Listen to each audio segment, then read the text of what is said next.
CM आवास वाले शीश महल में नहीं रहेगा बीजेपी का सीएम। शीश महल पर बीजेपी चलवा देगी बुलडोजर। बीजेपी नेता की चिट्ठी से मच गया नया हड़कंप। क्या दिल्ली में बीजेपी उस सीएम आवास पर बुलडोजर चलवा देगी जिसे वो शीश महल कहती है और जिसे अरविंद केजरीवाल के सीएम रहते हुए बनाया गया था? बीजेपी के नेता प्रवेश वर्मा ये तो दावा कर चुके हैं कि बीजेपी का जो भी नया सीएम बनेगा वो दिल्ली के 6 फ्लैग रोड स्थित सीएम आवास में यानी कि शीश महल में नहीं रहेगा। अब बीजेपी के एक और नेता ने एलजी को चिट्ठी लिख दी है और शीश महल को गिराने की मांग कर डाली।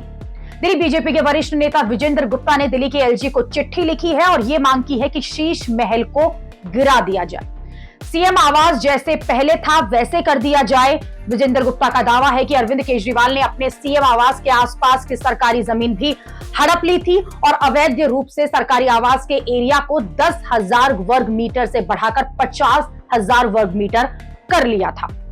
विजेंद्र गुप्ता के मुताबिक रेनोवेशन के नाम पर अरविंद केजरीवाल के शीश महल को बनाने के लिए 8 सरकारी फ्लैट्स और 2 सरकारी बंगले की जमीन जो है इसी में मिला दी गई थी।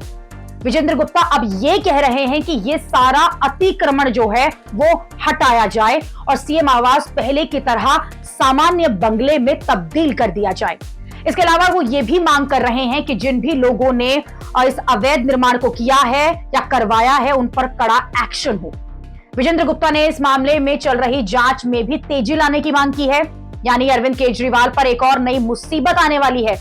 शीश महल को लेकर अरविंद केजरीवाल की छवि को पहले से ही बहुत डेंट लग चुका है। पिछले साल अरविंद केजरीवाल ने सीएम पद से इस्तीफा दे दिया था, शीश महल भी छोड़ दिया था, लेकिन यह मुद्दा हार के बाद भी उनका पीछा नहीं छोड़ने वाला, क्योंकि शीश महल के निर्माण में हुई गड़बड़ी की जांच सीबीआई कर रही है।